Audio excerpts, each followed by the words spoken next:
Yadamo ato yama atiefo nyina ha makwa baba TV XYZ Power FM and afa Radio XYZ so Kasiebo ayade ebrem jese ensam no befa Ghana mantam maku dunsie ni mu esanse radio stations ahodo bi edom ho abon akase omo hwe na apetie du akire edi amai ani ntukopie mu ewo fra mantem a na ese Water Power 94.1 saso na Global FM oho Sharp FM otakra den suma nkrankwanta Boom FM ojase kanje nyame ewo sampa nananu mo afogo so West End Radio wala Meleke FM wakpazangligi FM ewo Ball Rich FM ebutu asimfosu saso na High Radio ewo bechem oti radio eso ewo Damba wempansampa wonde FM ewo Pusiga saso na Bunu FM osunyane Sunset Radio wo sehwe so saso na Nyansapo FM wo Shama Gateway wo Enkwanta South Anapo FM wo Afukenya ase Niwasi Radio eso ewo Ketekracha additional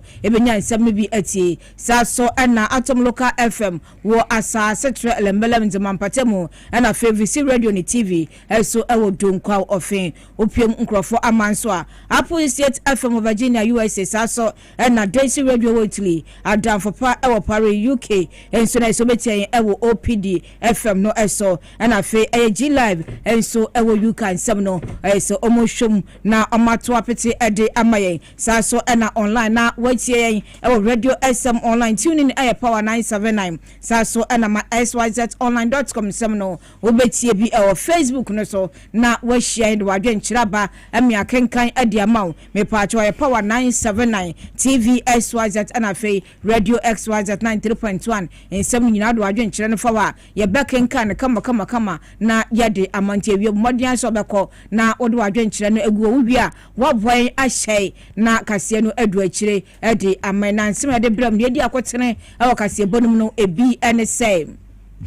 Yeromo wa say wa mo na hwensa say any former goodie e won sam so ana ene 2026 year World Wildlife Day no celebration of the association so e won finfin mantam no emu saso ana endra yakọ ayawaso is kwoto aba election course no na no ana owura Musa dankwade atodwa kirem se ese asumdwe ne krogin a course wa bato no mu no aje se ebi entai ensi saso ekopie mu opoye mantam regional minister wadi aso akobo from say yemfansi aso ye behwe na emma wo mo kwa wo so a wo mo hwe wo mo nkwa no sansem we nyina no yetimi aso ano saso ana ababeyo todwa se owura fenwoma kene no yasionko privileges committee no eswesan se odinsem bi atudwa ewo embrahye bedwefie na se enhyeda enam nukwemu saso na for regional minister dia so abofom se yensi aso ye betete anasefo eba na dwumu ha won kyerkyera wo mo ebenya mu enimdie wo mu Forestry commission no abo amane se anya hwekura no se aye asase yamtam beye empem awotwe ene hankro ene se galamsey aseno ewo oman Ghana mu wukopie mu ewo tamale ene ne mpatamu a eyade a fire service ne nkrabata wo mu fire engine ba ko ejato mu enei fire service adwumakuo no ede fire engine foforo ede akwakoma wo mu saso na boche edema ayetema Shipyard eso ade abasobo abo management no se omo ya ade ahwe na mfidi asabi ase nyina no omo siesie na abo no mdwumedie no etimi akoso we ne nsem hodo bi na yaboaboa no sepram tobra Kasiebo a yade ebramo ewo kasafidie eso na Kasiebo no nyako bi na asuase a yade ebramo nti yade aseda emomo na se X natural mineral water esuemu de dendi Kasiebo no yade ebram na sedium dwumedi ni bebi a obenya bi atono me paacho modern na yentie es natural mittens we uwura mu ewo omanmu afana ba bia na chesa mako shop ahodo mu any supermarket no stores ahodo ni nyina uwura mu abenya bi ato adwa bia a wubo bia no uwura mu ewo es natural mineral water wunya bi wase na wo de som wa hoho ebeboa madwumedi awudie sey ye bedinto adwabo ase bia no nya bi som wa hoho wase ebeboa ama odwumedi no aye krabehwe na no do atu mu furniture mu SYZ fidwam hanom sei na ubenya ndo sopo etu anasa friend S natural mineral water mpanifo ewo 0596 273-546 0596 273-546 na wone empanifo entwetwe eye enkomo emepem no ye bekyere eniso e de akyere aboafo a wo mo aka na wie ya yesinkonya ebekenkan kase yi emu nsam e de amamo medin ene nana adwo akwatwa amene akuya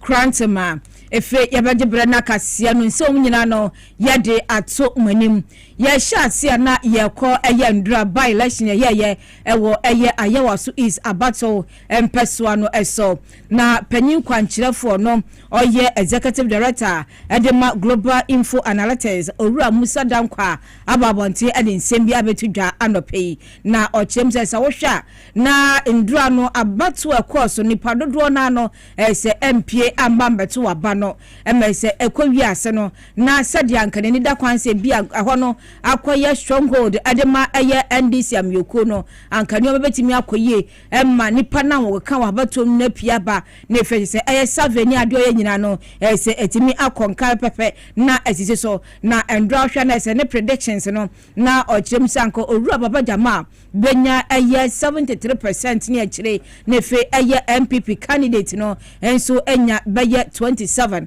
na so sanse nipa onka ewo abato no no ntimi ankoye anase ese nipa nya ahopa bi ankoto aba no eno kan bi emese eye predictions no said yanka ekono ntimi ankono sana so the same no said your case owura baba jama bedi enkunim no ese timi ekos pepepe saa ema no eboaye o de sansemi atudwa wo mbra no pe na one don eye kwabena pra etwe nkomo ewo dwaba so dwumadie no eso na no said ya owura Musa Dankwa eka ne nsem no kyerɛkyerɛmu ewo eye dwumadie ekɔso ndra ewo ayewa so isi no yebekɔ na nsem no so no se brepem yensa ka ne nyina no yade ababeto manim na ɔkyerɛm sɛ wɔm sɛ sa wokɔmu ewo sa abato mpɛsoa ne so a ɔkua fa so to abane ade nyina no se nsakrai ewo mu de na so se dia observers a ediomani edi akyire no obia ka sɛ sa wohwɛ wɔm sɛ bia by election ahodo nyina no ewo sɛ ɔman Ghana mu no ɛya na turnout no sɛ wɔ fam na so no kyɛ endo ade die ɛyɛ dutwam kura na ohwa na sɛ ɛyɛ sɛ dia fasten akwamche no ɛkɔ no ɛno so ɛka obi sɛ ne nyina no ɛkɔ baasa na sɛ dia ɔka nsɛm no ɛwɔ dwaba sɛ dwumadie so ɔmra ɔne kwabena pra kyɛ sɛ ɛkasa no moma yɛntie bi ohwa you see it is not unusual for by election and also very unusual for Nima in particular. I was in particular because a month of Ramadan, and in Ramadan you expect things to get slower than the average month. So the turnout was low, much lower than usual by elections because Ramadan and I was predominantly Muslim population. So for me, it wasn't surprising at all. Power FM. Look, social demography of Ayahuasca Easter in terms of party affiliation, and this is Akusia. Ayahuasca East over 70% NDC voter population. NPP around 15%. So it is very difficult for NPP to win Ayahuasca East regardless. Now, even at a lower turnout, proportional, those who come out to vote, most will be NDC, and fewer will be NPP. So that would not give them the chance to vote upstairs. And also, Ocean found that this and I published here, 81% of the voters in Ayahuasca East say Ghana is headed the right direction. 81%, higher than the national average of around 66%. Also, the approval of the president is 81%, higher than average national average. So with this data, it is highly inconceivable that they will go and turn their back on their party. Look, at the end, we saw the standard Umaru was taking some votes from Baba Jamal. No doubt about that, about 8% more than for him than he said he was going to get. But it wasn't enough to cause an upset because swing where even 5% or 8% could be huge, then that would be something that would have been a shocker. But in the area where NDC wins with about 50% margin, it is very difficult to see that margin being overturned. But we are continuing with our national tracking poll. I every 90 days. MP people may use a flag bearer, so we are clear for the MPP. Now, the NDC. So we be a poll after who the group prefer to lead NDC, and then the top 4 more. We do head to head between top 4 more any MPP and bearer. Mahmoud Baumia. So then the SAA and NDC have their own flag bearer. We ayan Samora Musa Dankono ye penny kwantra for Edema Global Info Analytics de etudwa ewo endra ayewa so is by election no ehum. Na yeromo ewo fefe mantam a eho na wasofo wona hwensase ene fo magudi ho nsam so eyemanyamfo Emmanuel Amakofibu a wone asoya wo mo nanei wo mo hwe modom ahodo a wo mo yenkwaye mu no eso makabom ama 2026 World Wildlife Day celebration no wo mo edi ahwehwe so ewo fefe mantam na dwumade na say ene manyamfo Emmanuel Amaboade tudwa say nei no ya say yenkwaye ni nyina ama edi nsunsuaso bone ena eba ya pomode eho ensam so wode atudwa se nei wo mude nhye egu akwa mu hwe ni mu se enua hodo aka wo yenkwaye no mbehwe no mabɔ ho ban na asoe ne sade nhyehyɛ ma pa egu akwa mu se wo mu ebedua eye enua 30,000 eye trees eye afi mu se be ye beboa na yenkwaye a enei galamse folu tumu nyina no asanso afa ne ntuma pa ede efra yentie omanyamfo Emmanuel Kofi Amaboa ne nsama wode atudwa ewo dwumade no ase. I wish to say that you are the future custodians of our environment, you are the future custodians of our land. When you see a tree, do not see wood, see oxygen, see medicine, see life. Under our one child, one tree policy, we are giving you the opportunity to plant a legacy. And I want to make sure that every student will be proud to plant a tree. To the man gathered here today, your way is safeguarding sacred groves and community forests over the years has been invaluable. One of those most biodiverse areas in Ghana today survived because traditional authorities protected them long before formal conservation laws. Ladies and gentlemen, the issue told us that a society grows great when old men plant trees, whose shade they know they shall never sit in. When we plant 30 million seedlings under the Tree for Life initiative, when we claim forest reserve from the grip of illegal miners, and when we protect medicinal herb from extinction, then we are exactly as a country preparing to leave the responsibility God has given us to our next generation. The government remains firmly committed to biodiversity conservation through implementation of national forest and wildlife policies. Away ayo so for na hwansa sene for magudi ho nsam so manyafo Emmanuel Kofi Amaboa no de nchemu we atudwa na no achi no opanyi kwantrofo wono eno da wildlife eye division ano eye doctor eye Joseph Buache Esquire nei no wono so de atudwa se wo mo be na forestry commission so ne aban na kabom e de niam ahodo agu akwam se be ye modom ahodo we ye nkwayam ni yensu ahodo enei galamsefo etu won so sa no behwe na eho bambo sam bibia etumi adeda na kwan so. The depletion of medicinal and aromatic plants is not only an ecological concern, it is a threat to healthcare options, cultural heritage, and rural livelihood. And as the agency responsible for managing Ghana's wildlife and protected area, the Wildlife Division is committed to safeguarding these resources through effective protection of forest ecosystems within national parks and reserves, promotion of sustainable harvesting and regeneration practices, supporting community-based conservation initiatives, enforcing wildlife and forest laws to curb illegal exploitation. Ladies and gentlemen, let me pay a special tribute to our fringe communities, especially those communities that are surrounding Kakuru National Park, Abrafo, and others. I also would like to put on record that we appreciate the efforts by our traditional authorities, elders, women group, the youth group, and the traditional healers who have lived alongside this forest for generations.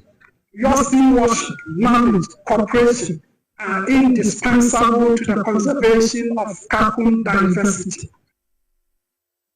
Chesaway a penny control for no and wildlife division anona and what you know just a edema a yedentra traditional area a nanasia penny our toso miensa one so in some way and a toso.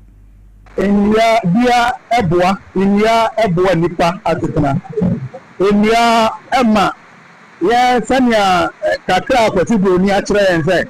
Say a homicra and Flamaki Munupia, a dear and a boa and sonny for, and the assassin Framafu for a home. Then the young man said, a brony I didn't cry 90 and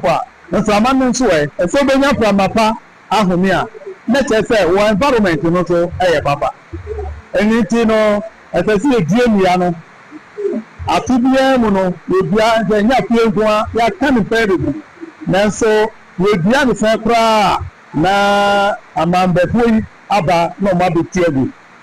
that's right so biara ni fie pa wonde bi wo enchen na emboa ono anto emboa na pomodun eduro ewom aduane so wom Saway a jasahene at the majantra a traditional area nana sia penny our toso miensa and also edin chemui etuja na yadaswa ewo yakwa brentu ese galamse ni ade ese no ho enhwemu a Forestry Commission aye ade abetu dwa kirem se na nsentem sadia Ghana insase tamanka yakwa brentu ada ho no galamse ase no enye asem kuma kora na omukirem se aye 2021 no na anya hwe kora insase no be 5251.9 hectares and se galamse etimi ase no nanso nei ebedu aye 2024 no na se etimi akonkan be 8,932.8 and I say aya galamse no etimi ase se dan kwa be Ghana ya nhwe ni ya yenya asase tama aya kwa brentu kura emfanto ho na wenu eno chense wubu akompo enso akwa akire so a na se aya kwa brentu awodo ase no enye asem kuma o se aya apamprama forest reserve no ese timi ase pa saso na Odan River Forest Reserve ewo Asante Mantem no ni nyina ese galamse ni ade de wuroma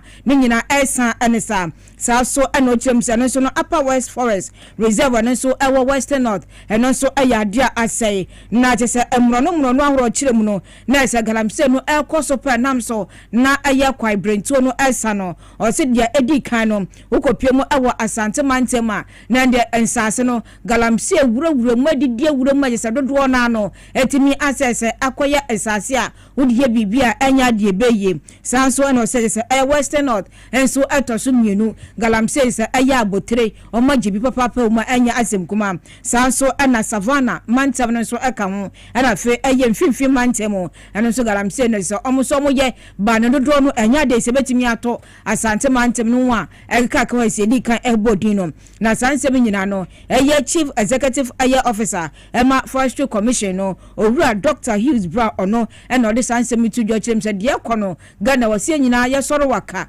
na ye boabo pini na sa galamse no yetimi edi nkunum ewo ho ensim ode tu dwa no ebi enie. With the last assessment, the 2021 assessment, it was based on three main methodologies. One, we used drone surveys for areas that have been affected, very large areas that have been affected. So here we're looking at Apamprama, Oda River Forest Reserve, Upper Woso, and the likes. For much smaller areas, we either depended on ground surveys, which were quite laborious and time-consuming and expensive, and then in some cases we depended on expert judgment. So officers were asked to estimate. So that's roughly what gave us the 5,000 plus that has been reported on up to date. The team has started collating satellite imagery and data to be able to put together the 2025 update. It is our expectation that hopefully by the end of the second quarter this year, we would assemble again and we will be able to present to you updates as at 31st December 2025. As at 20th February this year, it appears the situation is very similar to that of the 10th December, which we presented to you the last time.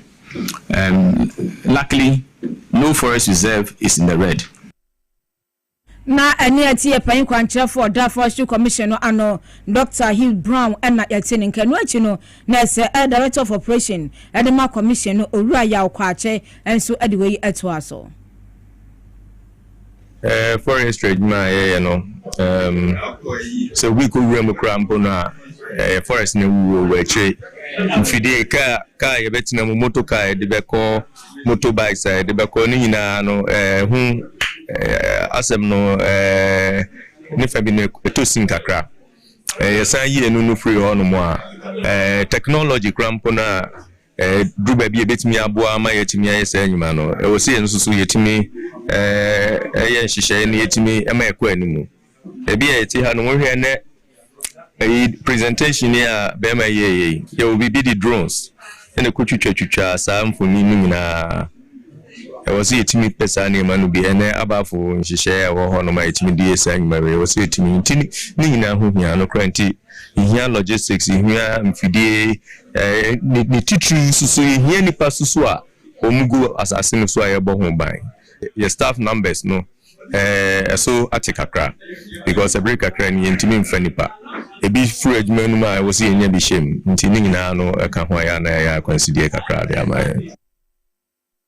Director of Operation Emma Forestry Commission owura ya akwache na yetini nke yeto so na yakọ eye embrahye bedwafie nsem ekoso ewo na ne nyina ne se first deputy speaker ewo embrahye bedwafie owura Bernard ahiafo ede nsem bi atudwa kirem se ne no owura afenyo marking se ede nsem bi atudwa na nsem ode tudwa no eno no na ankwanko ye osoafo hwe fisam so ede enti wa complain ne echi no na ya refer sonko privileges committee na sonko yinsam na no ewo na entimi emboa na owura eya ahiafo kirem se bia ye de complain ba na se wadi for man sa dise ba sunku no afre etietie nsem na afre de beba no omati magina se bia ye twen aso anase ye bokoko na etimi aboa nsem a owura eye Bernard ahiafo ede tudwa no ebi eni. All members go to the saying that this is an allegation and all suspects are supposed to be deemed to be innocent. The committee will have to again listen to the allegation, give the opportunity to the minority leader, and if there are witnesses to be invited to appear before the committee, they will be at liberty to do so. The committee will bring its report for a debate by the House. Accordingly, I will refer the allegation made by the minister responsible for Interior to a committee on privileges and immunities. I would urge the committee to work within the time frame and report appropriately to the House. I so direct. Na aneti eye first deputy speaker owura Bernard ahiafo ne atini nken na enuachi na owura Fenyo Marken echirem so no hu ye no we anya de se epusu no kra se committee ne fra no beko namum no se dia nsam no ebeko no wo se ebo asem no dawuro na Ghana fo nyina atibi na se yede fanto kasamfo ni so na obia nso enye bi enhwe na omohudia eko. Honorable Minister of Interior, I am not too sure you want us to pursue this matter. I repeat, because you and I know what we know. Mr. Speaker, if however there is no need for us to discuss this matter, Mr. Speaker, as you said, let the referral be made. Let there be a public hearing. Let Afenyo Marken, who these days is seen as perhaps, according to the allegation, I'm saying something which is untruthful and all that, and because of that, it is a breach of parliamentary privilege. Mr. Speaker, you have the wisdom to exercise a discretion. I will avail myself, should you exercise that discretion, to a public hearing, and then the matter can be brought to a peaceful rest. Enwachi ana eye penyo no oda edom kasinanim ewo mbrahye bedwefie owura mama ayarga enso editu dwachem se na nsentem no se eye MPP amyoko no mbrahye bedwafo no epeso ye BBC bia asem ni kura no omo da akọfa asambeto na so mo de sai abanidi egu abano animals na so nyina no enya dia omo ye no ebeye adwuma ewo mangane mu. The attempt to scandalize this government will not happen, because some people every week registered a scandal. They must create scandals for the NDC government. Even where there is no scandal, they want to manufacture a scandal. So, Mr. Speaker, we want an open public inquiry by the committee to establish if indeed a minister or a senior NDC person has any interest in the company that is providing the service. We want to hear it. We want to know that minister so that we will take action against that minister. Because this president has promised that any minister who is involved in a scandal, he will remove that minister. So the Minister for Interior stands ready for you to come and prove his guilt. Na owura mama yarga na yetini ni. Na Ghana Tourism Authority womo ene asoya womo ene hwe akwansra ehon senkaye so ewo my Ghana mom ene womo ka wontama no ama eye Heritage Month no womo apaw eye ehon entuma ewo Nationalism Park ewo Nkramantam hanom sei na ya edubia piesie ene kopiem wase a wode emu amanebo eto aso. Bosomia yengeremu eye March bosome eye bosomia eye Ghana enya ne fa hodi metre independent na so bepremu ewo Nationalism Park eno ewo Nkrankrom ha eye Ministry of Tourism, Culture and Creative Arts Ghana Tourism Authority aha ena wonga bepa won Heritage Month ho entama na sabri so bepremu wa ha na esewani a enso kachire wo hwe eye culture na traditions bia akoso wa ha eya dia esewani pa yiye na dwumedi no ase no eye Ghana Tourism Authority CEO edema eye sabia no eye mamefua wajeto na nsema odi atugwa no ebi. Celebrating culture without preserving it is empty ceremony. Preserving identity without promoting it is lost opportunity. That is why today marks not only the launch of Heritage Month, but the launch of a refined Ghana Tourism Authority.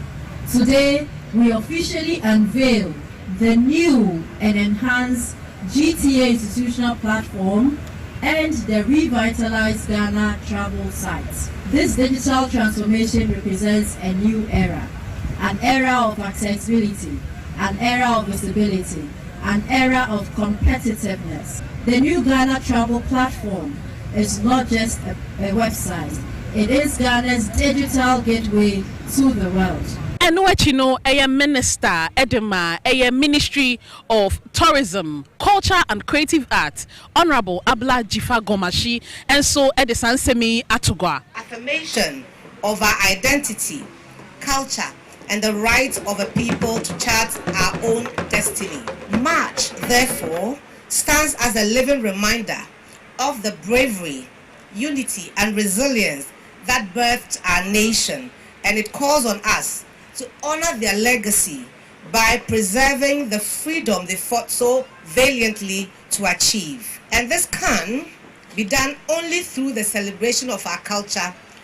and an improvement of what they left for us. eno achi no eye opehene ba ko a oda UNESCO ano enso edisan semi etugwa eritrea solidarity edema omangana. You know, when it's come to culture, you are really doing the best inspiring example, and there's nothing better that we can really try to bring to you except just to really speak and voice the experience of Ghana culture around the world. So for UNESCO, we just want to reiterate our solidarity, our support, our commitment. We consider even the 69 at 69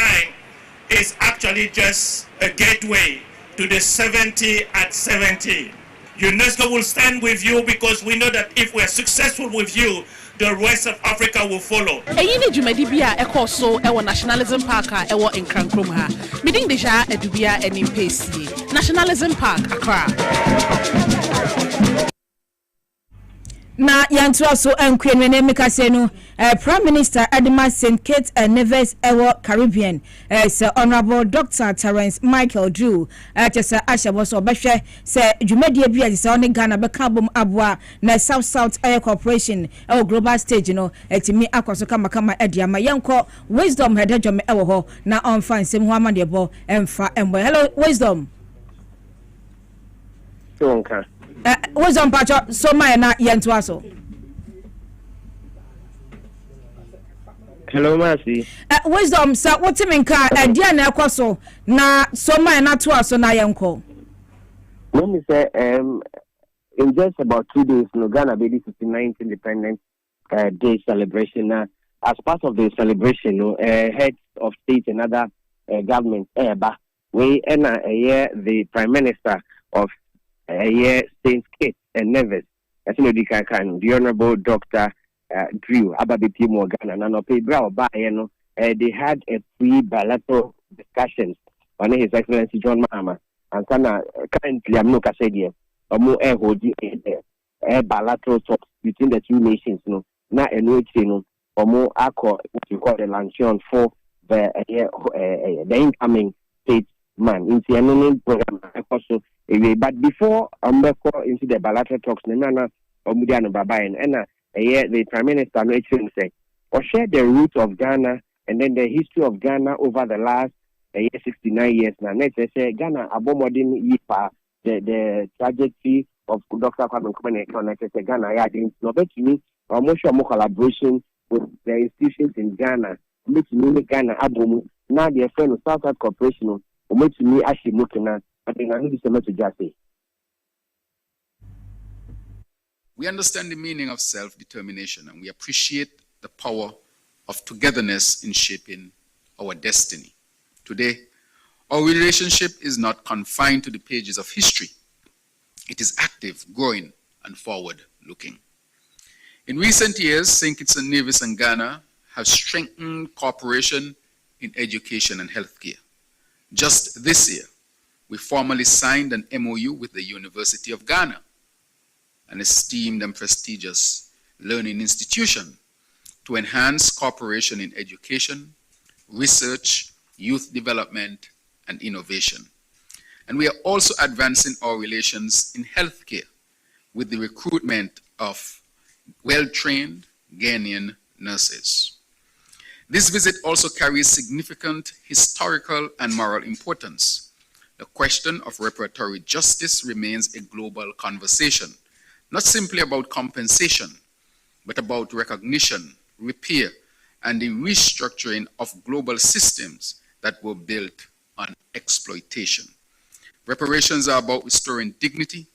creating equitable opportunity, and building pathways for shared economic advancement between Africa, Caribbean, and indeed the world. As such, St. Kitts and Nevis sees Ghana not only as a historical anchor, but as a strategic partner in Africa, a gateway for deeper Africa-Caribbean.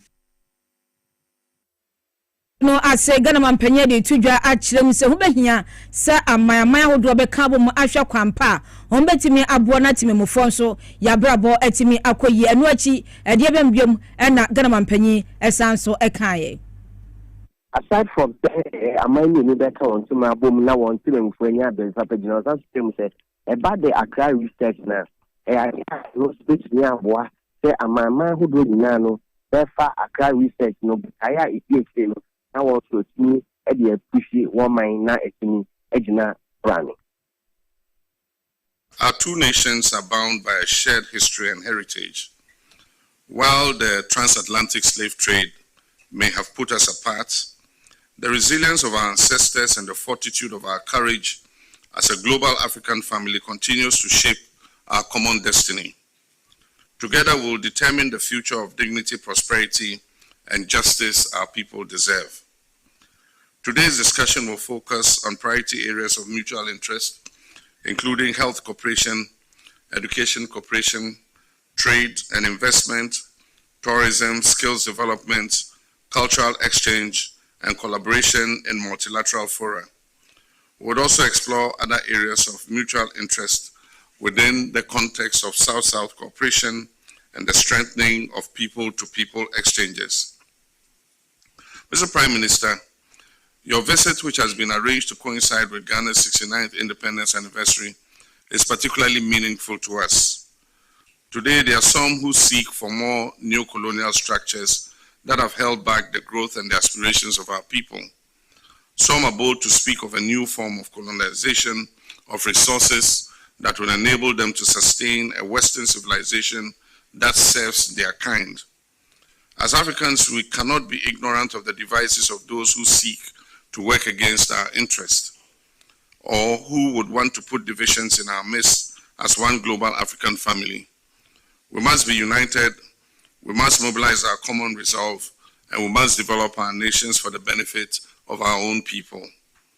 Under the Accra Research Initiative, I've been leading such a charge to translate our sovereignty into execution, investment, and shared prosperity. The inspiration that our political independence gave to many of our people should now be transformed into an economic transformation that ensures that today and into the future, any black person anywhere is given his due regard.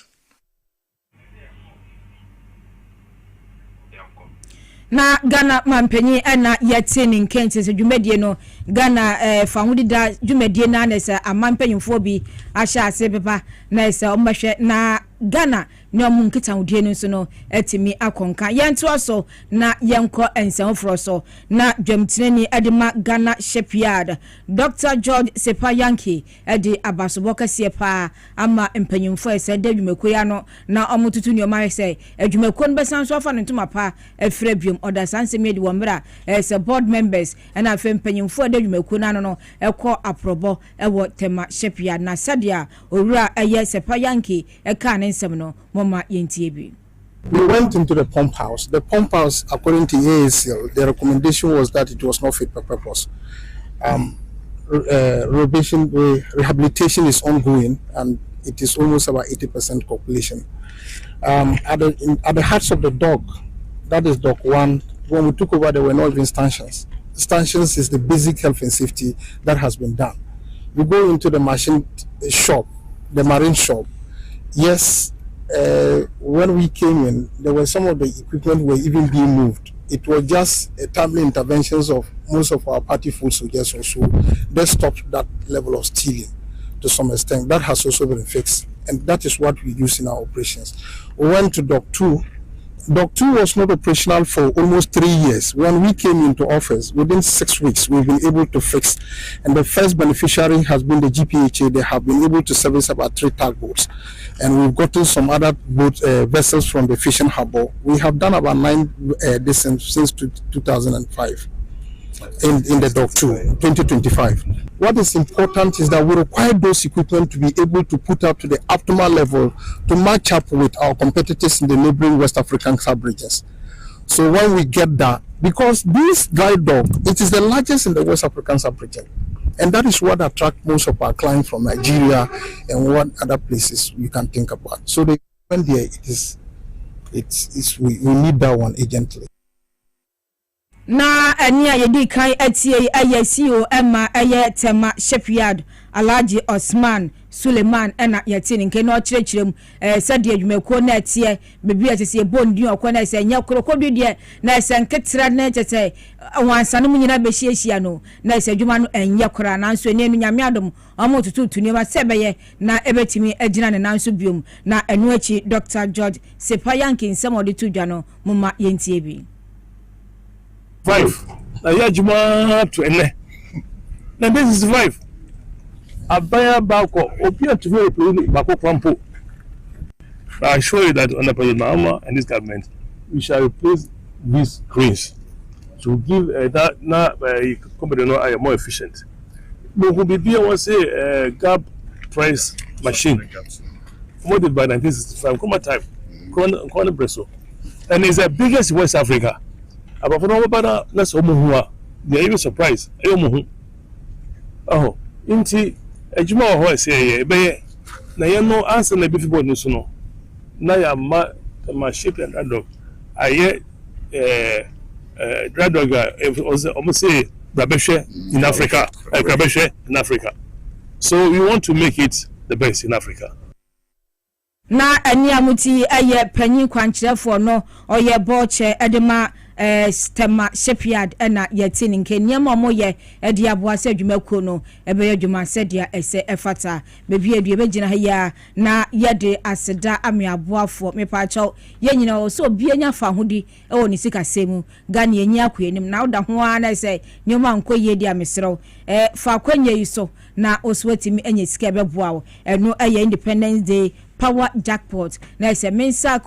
kadwumadie no ese sikaboti omoche no enya asem kuma entifa phone se si adale *274# mepacho na eye option 2 no was select power jackpot na fetwa dia pese otwa 10 series eko 10 series eko twandodo ogum ohu na oso tibetimi aye na wonye sikemu odu ade aboa abrabo no atimi akototen ade amam sika omoche no ese 20,000 Ghana cedis 20,000 Ghana cedis no na omoche bomoden so obetwa bi na atimi aboa yenjina ha yentwe hombre ba na yede adwade Kasiebo atoa so ade amam.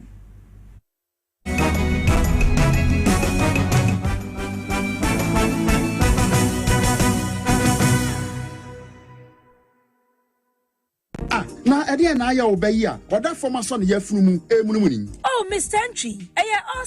also ya reya titi be benfie pi nanso ne yam nyono da se me chew no ahodo amato a me hunu hwe a ebe ya nwanwa. Menyi ni se what ulcer tamfo Haxa capsules any Haxa mixture ya no mbom kotia ulcer no bia ma no anom anka ne ho ato no dadaada ulcer drodi eno ne Haxa capsules any Haxa mixture ankom ni nkyeremu ulcer ye kura eto yafunu ene ensunumu etuma wo yafunu ekeka wa wogire wo ho a enye ulcer etumi ema wo ye cheko ebra wadidi awie so how aye ulcer de a compare Haxa capsules any Haxa mixture nanom bom na ho ebeto pedudu atu a ko okanshi drug lane Kumasi Dani Herbal Takradi AA Mensa Anafre 02038228555 Apinfo abatan a woma won mofra no fo ene mofra woni mfiedu mienu enka ho Haxa capsules ene ne mixture ulcer tamfo edie age adwade nkrato yi atom.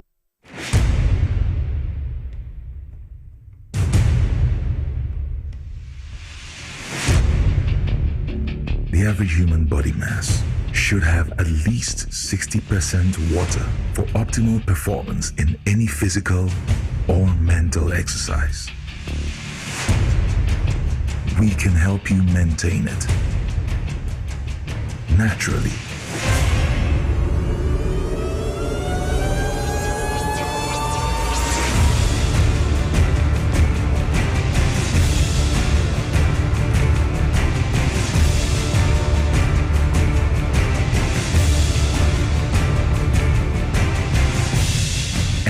Natural mineral water. Simply natural. For bulk purchase, call 0596 273 546 or 0596 273 547. This advert is FDA approved.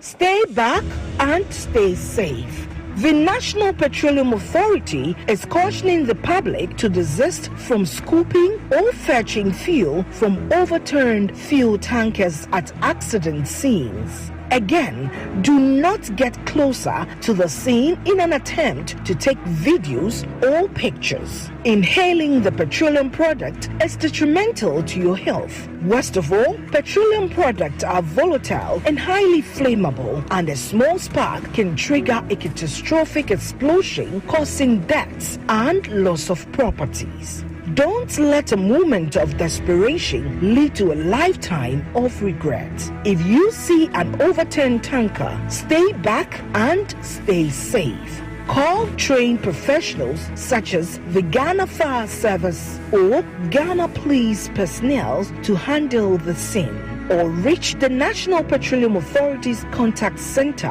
on 0302 550 380. Your life is worth more than a gallon of fuel. This Save a Life campaign is from the National Petroleum Authority, NPA.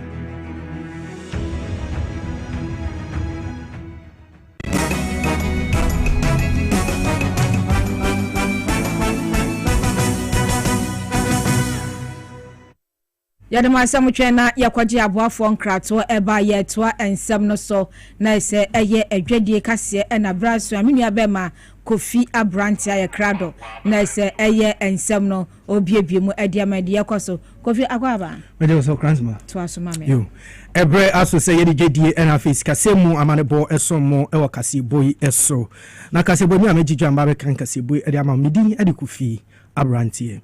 ya konse numa yeni echemu ewo kasompatem na ejedifo mo na mpempe mu chemu se ade a asem bi ekoso ana MC yo wo no etu anamo bia anamo a omfi se otu no enyade a ebeboa wo mu jedifo mo ho a mpempe amena kase wo metumi etu mo egu monten so omo no mo ni kwakopie mu ewo municipal assembly no mo ne MC yo wo akwakochichi nkomo no ma se ne se sa na mo otu so obetu jedifo edefi bebia wo mu du omudwuma ana omo apply om trade no obetumi ahwe watwum nsa efi hu ti ebekwa omaso ye ne amanobofo Alex Donko akochichi nkomo ne ebisa no efi se eyono ana ho ne ebisa ne se samwe den ekoso na ade omotumi ehia MC ene ne edi nkomo na den ena sankomodie no nso etumi akwakwesi Alex otemenka ye ma ha edeba ye kasafidi so ena premto be Kasiebo so ya mini akofejo so impempe ade a yenya ntie se ejadifobia omo kaswampotem omo se omo ne MC akwakohie san se bia ya omo di omo dwa no ade a yetu omo efiwo sama ne bo no obetumi abumu mini amada se we ya ho sampa na pe ya ho ne nya ntie se ejadifo mo kaswa se wudu kaswa overhead no ho no bia main station wo no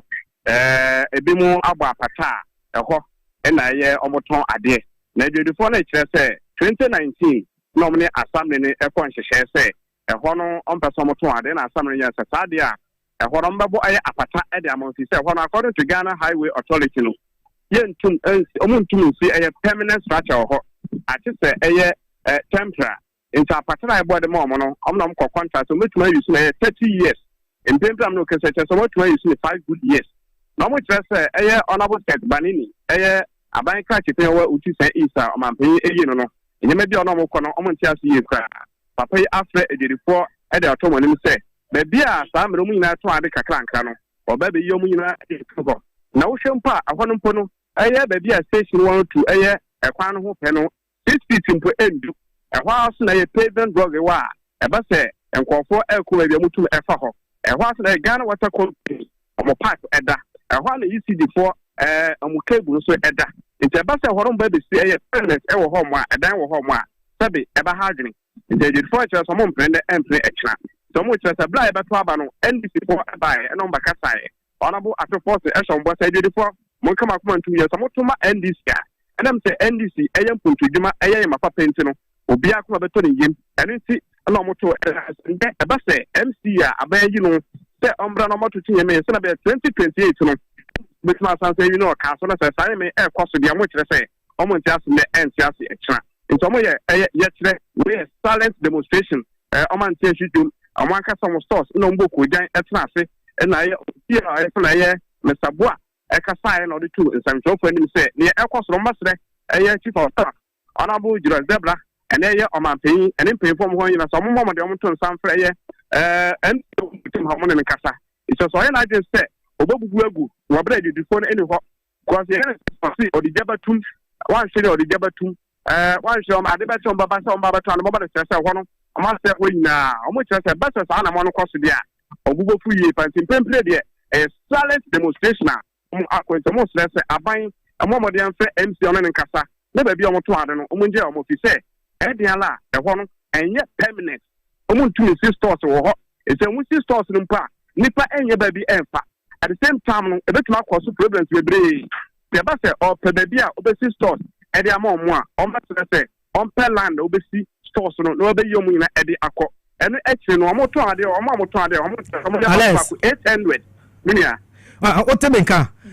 same nchechemu a wa ma ye ni na no ade atiefuo ni bi nso etuni ehu ni opese wo kire no ne ebe ne se ye be sere se sa amadebo a oni boyen obeboabo ni na ano na nyimre yetumi abomu ade ache tiefuo ni ahwefo no nso o matumi hu sane a enseminete na obetumi nso a wetumi wani akwakochemu MCU ho na ono nso nsem ono nso wo ekafa ho no na waboa ni na no ade abrɛ yen asimetu ana mo sa pepepe yada se we amane bofo ales donko na yetene no nsama edifa ejedifo mo ka so ho a samire wo mchemu se etu ayetu om edifi bebi omudu omudwuma no wo mu entumi entiase emfama